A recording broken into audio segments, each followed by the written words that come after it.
మాజీ ఎమ్మెల్యే ఆరూరి రమేష్ తిరిగి సొంత గూటికి చేరాలని నిర్ణయం తీసుకున్నారు. ప్రస్తుతం బీజేపీలో ఉన్న ఆయన పార్టీకి రాజీనామా చేస్తూ నిర్ణయం తీసుకున్నారు. తిరిగి బీఆర్ఎస్ లో చేరేందుకు ఆయన నిర్ణయం తీసుకున్నారు.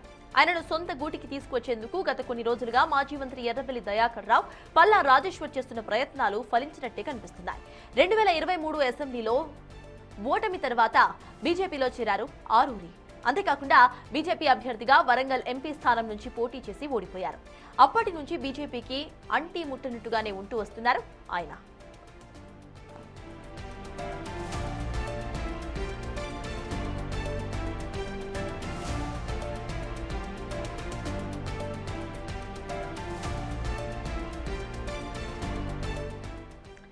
ఇదే అంశంపై పూర్తి డీటెయిల్స్ మా ప్రతినిధి వేణు అందిస్తారు. వేణు, చెప్పండి, ఆరూరి రమేష్ ఇటు తిరిగి బీఆర్ఎస్ పార్టీలోకి వెళ్లే ఆలోచనలో ఉన్నట్టుగా తెలుస్తోంది. అక్కడ అప్డేట్స్ ఏంటి వేణు?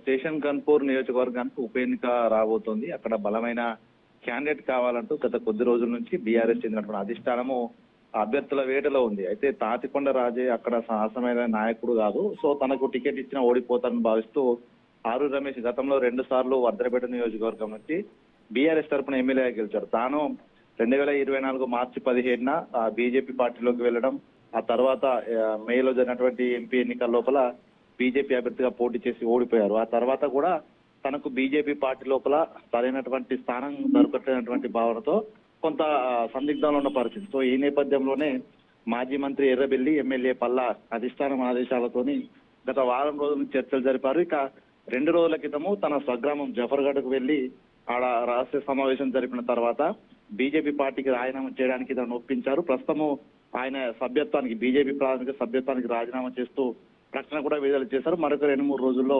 కేసీఆర్ సమక్షం లోపల మళ్ళీ తిరిగి సొంత గూటికి బీఆర్ఎస్ కు వెళ్లేందుకైతే ఆయన అనుచర గణాన్ని కూడా సిద్ధం చేస్తున్న స్థితి. దీంతో స్టేషన్ కన్పూర్ నియోజకవర్గంలో ఉప ఎన్నికలు రాబోతున్నాయా, అయితే వస్తే బీఆర్ఎస్ తరపు నుంచి ఆరూరి రమేష్ మాత్రమే అభ్యర్థిగా ఉంటున్నటువంటి చర్చ అయితే జోరుగా సాగుతుంది. ఇక ఈ నేపథ్యంలో మరోవైపు తాటికొండ రాజయ్య గన్పూర్ నుంచి ఉప ఎన్నిక వస్తే బరిలో ఉంటారంటూ కూడా తాను క్యాడర్ చెప్తున్నాను. సో ఇప్పుడు తన పరిస్థితి ఏంటి, తాను మరో పార్టీ వైపు వెళ్తారా, తన పరిస్థితి ఏంటనేది కూడా ప్రస్తుతం చర్చ జరుగుతుంది. ఇక మొత్తానికి ఆరూరి రమేష్ సొంత పార్టీకి రావడం, తాటికొండ రాజయ్య మరో పార్టీలకు వెళ్తారంటూ కూడా ఊహాగానాలు అయితే మొదలవుతున్నాయి. ఇక దీనిపై ఆరూరి రమేష్ పార్టీలో జాయిన్ అయిన తర్వాత కడియం శ్రీహరి ఎటువైపు వెళ్తారు, తాటికొండ రాజయ్య ఎటువైపు వెళ్తారు అనేది ప్రస్తుతం తీవ్ర చర్చ జరుగుతుంది. ఇక దీనిపై ప్రస్తుతం ఆరూరి రమేష్ స్పందించడానికి కూడా కొంత మౌనం పాటిస్తున్నారు. 2-3 రోజుల్లో పార్టీలో జాయిన్ అయిన తర్వాత తన భవిష్యత్ ప్రణాళిక ప్రకటిస్తానని చెప్తున్న పరిస్థితి.